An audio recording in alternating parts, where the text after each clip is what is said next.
Oke, sebelumnya di sini ada 100 ml santan.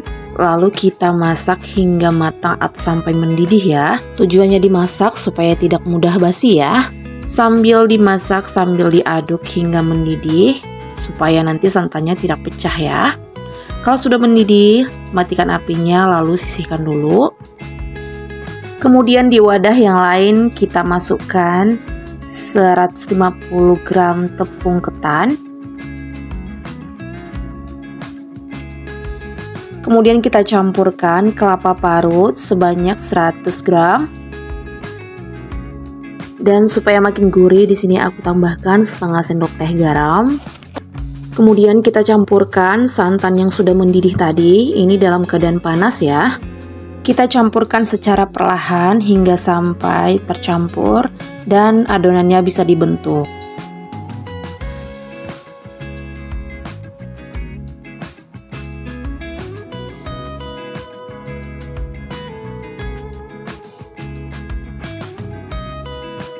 Jadi supaya lebih cepat tercampur, ini aku mau lanjut mengaduk menggunakan tangan yang sudah aku cuci sebelumnya ya. Ini kita aduk hingga kalis atau sampai bisa dibentuk.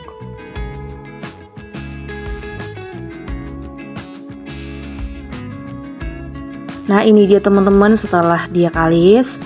Ini teksturnya tidak terlalu lembek dan tidak terlalu kering. Lalu ini siap dibentuk ya.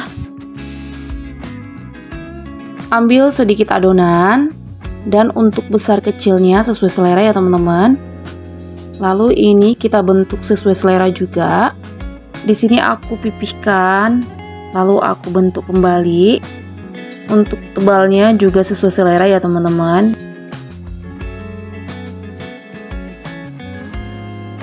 Lanjut bentuk adonan hingga selesai ya.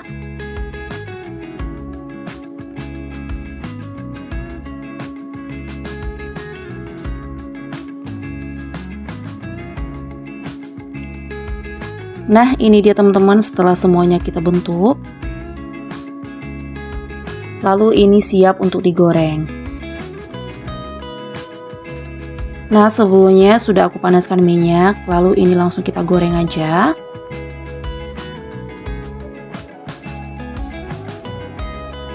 Oh ya teman-teman, di saat menggoreng usahakan diberi jarak supaya tidak saling lengket ya.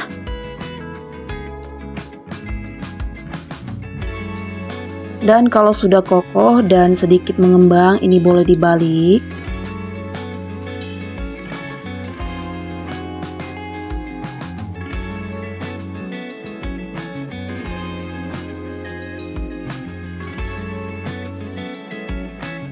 Dan kalau sudah matang atau berwarna kecoklatan, ini boleh diangkat.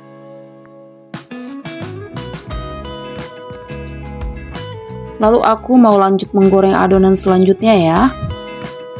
Seperti biasanya, goreng lalu diberi jarak supaya tidak saling lengket.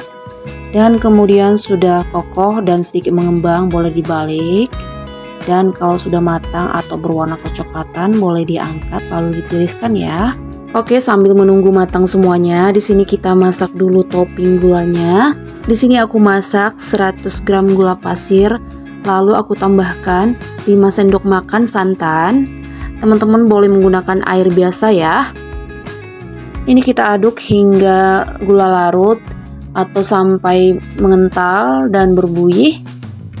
Dan kalau sudah berbuih dan mengental seperti ini, langsung kita campurkan getasnya. Dan jangan lupa apinya langsung dimatikan ya teman-teman. Kemudian kita aduk-aduk hingga semuanya terbaluri gula. Dan kita tunggu hingga sampai gulanya mengkristal ya.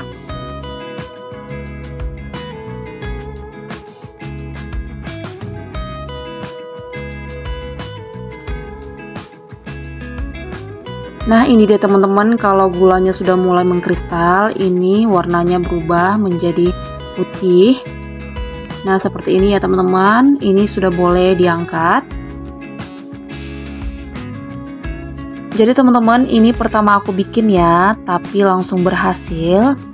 Rasanya enak. Jadi kalau pengen makan getas tidak perlu dibeli lagi ya teman-teman. Nah, ini dia teman-teman, getas atau gemblong.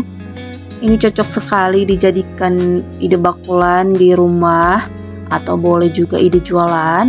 Bikinnya mudah, bahannya juga mudah didapat ya. Oke teman-teman, ini aku mau coba dulu ya. Nah ini kelihatan ya teman-teman, lembut di dalam tapi di luarnya garing ya.